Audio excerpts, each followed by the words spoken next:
Okay, केलंय सुरू. चालू आहे. ठीक आहे.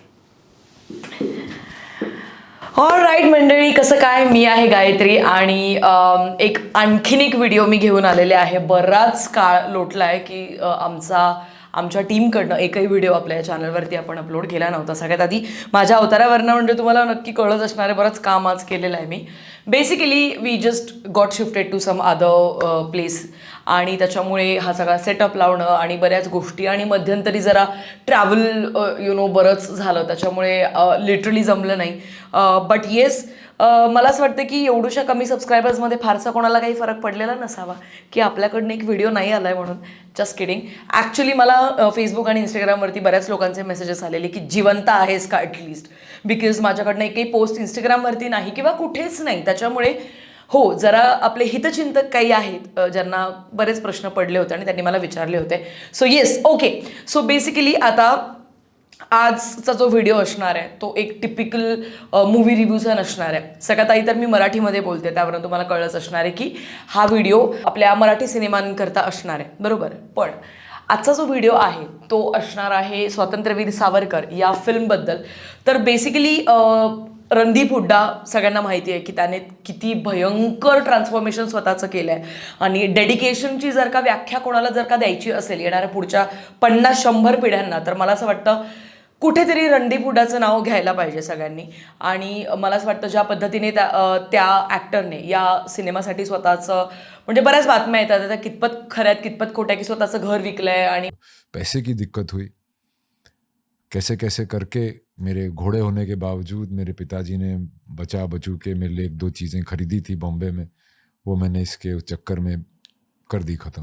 स्वतःच प्रोड्युसर झालाय, स्वतःच डिरेक्टर झालाय, स्वतःच रायटर झालाय आणि स्वतःच हा सिनेमामध्ये तो ॲक्ट करतोय. सो बेसिकली या सगळ्या गोष्टी, कारण का हा सिनेमा बऱ्याच दिवसांपासून अडकला होता आणि कुठेतरी जाऊन आता तो आलाय.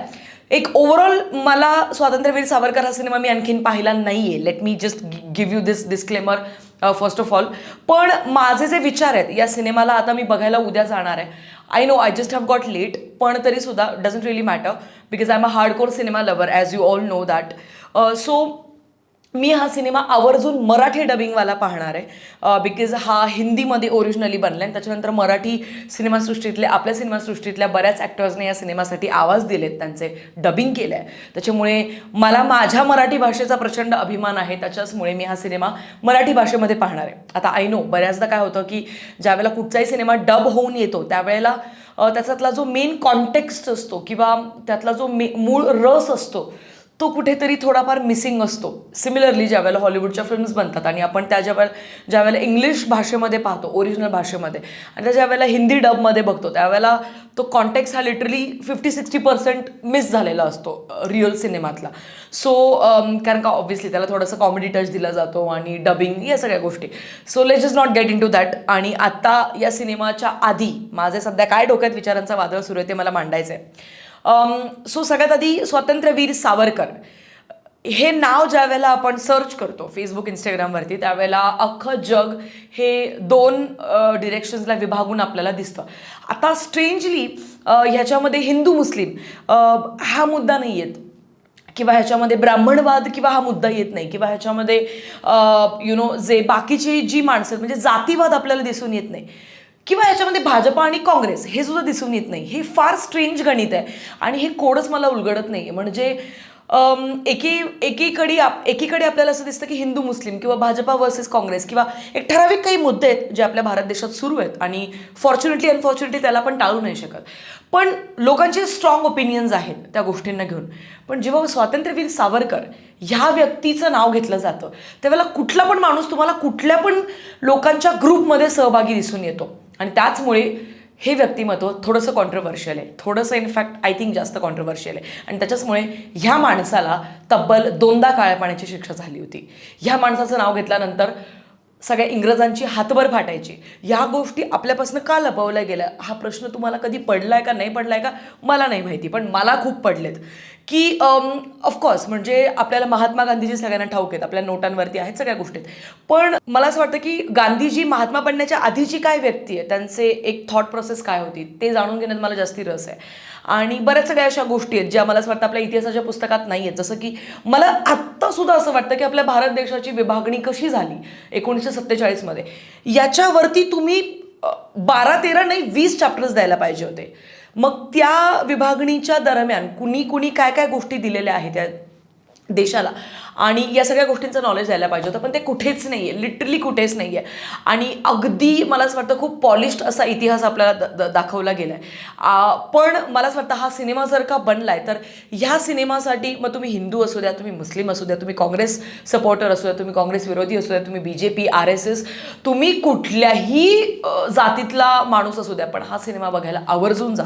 ॲटलिस्ट तुमचे जे ओपिनियन्स आहे तो सिनेमा बघितल्यानंतर तुम्ही द्या. Just the way I am doing it. So today I'm not going to give any opinions, but yes, I do respect all the heroes of our history, including Bhagat Singh, including Netaji Subhash Chandra Bose, including Swatantraveer Savarkar, including Lokmanya Tilak ji, including everybody, including Mahatma Gandhi also, because ह्या सगळ्या गोष्टी मला आता उलगडायच्या आहेत आणि ते उलगडण्यासाठी मी स्वातंत्र्यवीर सावरकर हा सिनेमा बघायला जाणार आहे आणि त्याच्यानंतरचा माझा ऑनेस्ट ओपिनियन तुम्हाला देणार आहे. भेटूया पुढच्या व्हिडिओमध्ये. पण येस प्लीज आत्ताच्या अवताराला थोडंसं माफ करा, पण ओव्हरऑल तुम्हाला हा सेटअप काही आवडला का? सध्या सिम्पल आहे, पण मला असं वाटतं बेसिक आणि सिम्प्लिसिटीमध्ये सुद्धा एक वेगळंच सुख असतं. ते सध्या मी अनुभवते. एक रिफ्रेशमेंट झाली आहे आयुष्यात आणि एक फ्रेश सुरुवात मी करते. सो त्यासाठी मला तुम्हाला सगळ्यांची साथ लागणार आहे. आय नो हा व्हिडिओ खूप लांब झाला. खरं तर ऑनेस्टली स्पीकिंग ज्यावेळेला हा व्हिडिओ शूट करण्याच्या आधी मी बसणार होते, तेव्हा माझ्या डोक्यात होतं की 3 मिनिटाचा व्हिडिओ मी बनवणार. लिटरली आज कुठची स्क्रिप्ट नाही आहे, काहीच नाही आहे. इट्स जस्ट की मला तुम्हा सगळ्यांसमोर हे सांगायचं होतं की आता व्हिडिओ कन्सिस्टंटली पडतील आणि त्यासाठी फक्त तुमचं प्रेम मला हवं आहे. मग ते लाईक्सच्या स्वरूपात असेल, व्हिडिओ शेअर करण्याच्या स्वरूपात असेल आणि या चॅनलला सबस्क्राईब करण्याच्या स्वरूपात असेल. बाय द वे एक छोटंसं सरप्राईज येत आहे, ऑन द वेच आहे. काय आहे त्याबद्दल तुम्हाला पोस्टमध्ये कळेलच. Stay tuned. Do not forget to follow me on Instagram as well, and I promise you that की I will be consistent for like literally further updates and like videos and stuff everything. So yes, माफ करा काही जास्त इंग्रजी बोलण्यात आलं असेल तर, कारण का आता तो बराच काळ लोटला, तर मला पुन्हा प्रॅक्टिसमध्ये यायला लागणार आहे. सो हा व्हिडिओ किती रॉ ठेवलाय मी विचार करा, फक्त आणि फक्त तुम्हा सगळ्यांकरता. सो येस, भेटूया पुढच्या व्हिडिओमध्ये. तोपर्यंत do not forget to like, share and subscribe to city lights, and I will see you in the next one. Bye, peace out.